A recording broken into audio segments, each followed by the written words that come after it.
प्यारे दोस्तों, एक लड़की की शादी को 7 साल का अरसा बीत गया, मगर वो औलाद की नेमत से महरूम थी। इसके ख़ानदान और दोस्तों में जितनी भी इसके साथ की लड़कियां थीं, वो सब कोई 2, कोई 3 और कोई 4-4 बच्चों की माँ बन चुकी थीं। इस लड़की की बहुत हसरत थी कि अल्लाह पाक इसकी गोद भी भर दे। ये लड़की किसी से कुछ भी नहीं कहती, लेकिन दिल ही दिल में अल्लाह पाक से दुआएं मांगा करती कि या अल्लाह मुझे भी ये खुशियां दिखा दे। दोस्तों, इस लड़की की सारी सहेलियां, यहाँ तक कि इसके ससुराल में जिनकी शादियां इसके बाद हुई थी, वो सब साहिबे औलाद हो चुके थे। जहां इस लड़की को ससुराल वालों की चुपती नज़रों और चुपते सवालों का सामना करना पड़ता, वहीं वो खुद भी हर पल अपनी सूनी गोद की वजह से दुखी और परेशान रहती। उसने हिम्मत करके अपना चेकअप भी करवाया, लेकिन ये चीज़ देखकर इसे और भी ज़्यादा तकलीफ होती कि इसकी रिपोर्ट में भी डॉक्टरों ने तकरीबन नाउम्मीदी जाहिर की, जिस वजह से वो हर वक्त दुखी रहने लगी। मगर दिल में एक उम्मीद भी रहती कि अल्लाह पाक चाहे तो कुछ भी नामुमकिन नहीं।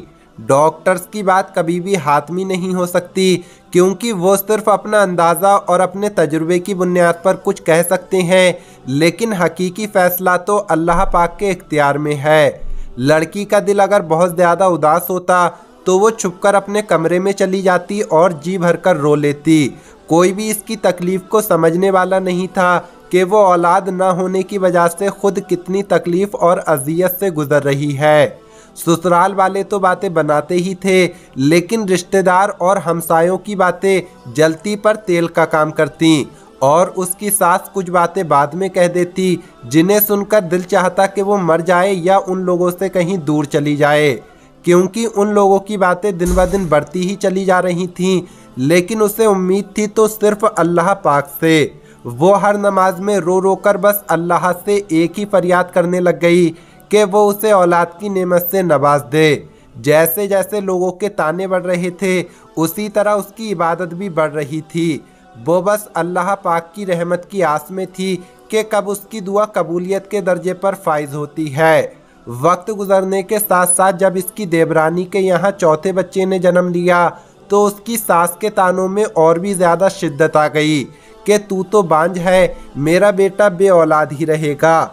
आखिर मेरे बेटे का क्या कसूर है जो इसे ये बांझ पल्ले पड़ गई। एक दिन वो अपने देवर के बच्चे को गोद में लेकर प्यार कर रही थी कि ना जाने उसके दिल में क्या हुआ कि वो बच्चे को वहीं लिटाकर अपने कमरे में आ गई और ऐसा रोई कि सब घर वाले जमा हो गए। उसके दिल की हालत समझे बिना ही सब ये सोचने लगे कि ये देवर के बच्चों से जलती है, हसद करती है, उन बच्चों से नफरत करती है, इसीलिए रो रही है। मगर उन जाहिलों को कौन समझाता कि अल्लाह ने तो उसको ऐसा दिल दिया ही नहीं जो कि किसी से जलने वाला हो। वो तो उन लोगों में से थी जो अपनी खुशियाँ भी किसी को दे दें और अपनी खुशियाँ भी किसी की झोली में डाल दें, जो अपने मुंह का निवाला दूसरों के मुंह में डाल दें। वो तो बच्चों को प्यार करने वाली थी।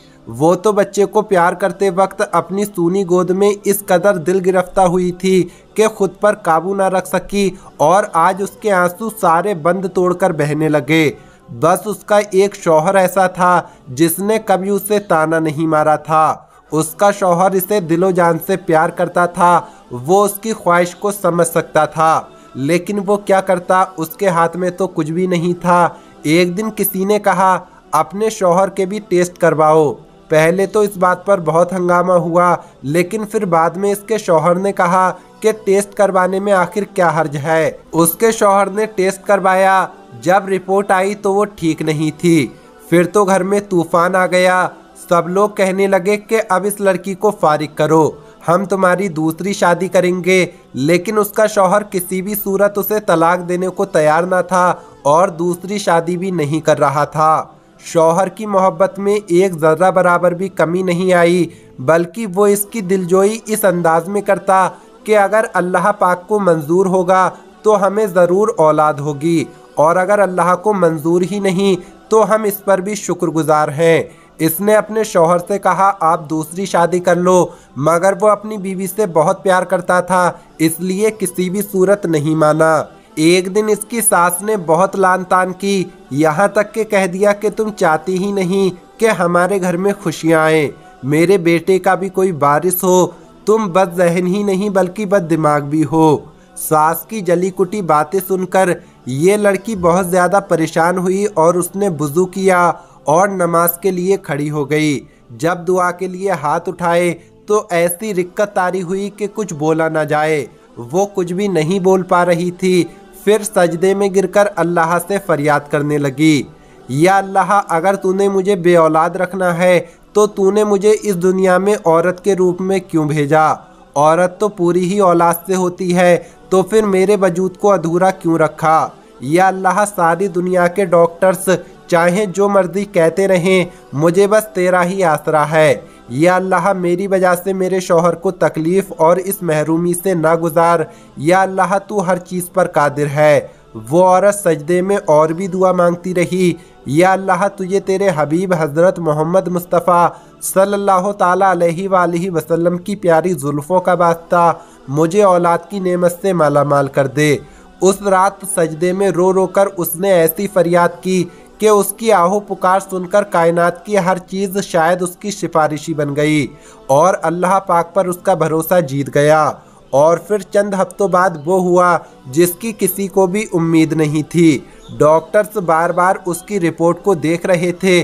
फिर उसको ज़िंदगी की नबील सुनाई गई कि वो माँ बनने वाली है। डॉक्टर्स उसकी रिपोर्ट देखकर हैरान हो गए कि ये औरत कैसे माँ बनने वाली है। ये सुनते ही उसने बिना किसी की परवाह किए वो हॉस्पिटल के फर्श पर ही सजदा रेज हो गई और अल्लाह का शुक्र अदा किया कि या अल्लाह, तेरा शुक्र है, तेरा करम है, मुझ गुनाहगार की तूने सुन ली। तो दोस्तों, चाहे कुछ भी हो जाए, कभी भी किसी भी हालात में मायूस नहीं होना चाहिए।